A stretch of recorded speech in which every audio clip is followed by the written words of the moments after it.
P को join किया तो ये जो पोजीशन वेक्टर है उसे पी का, this position vector is given by vector R. मान लीजिए कि वेक्टर आर और वेक्टर बी के बीच का जो एंगल है द एंगल इज थीटा।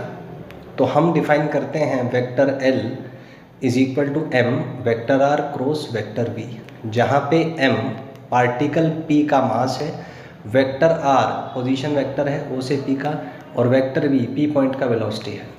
अगर हम इसे सॉल्व करें तो हम इसे सिंप्लीफाई कर सकते हैं एज एम।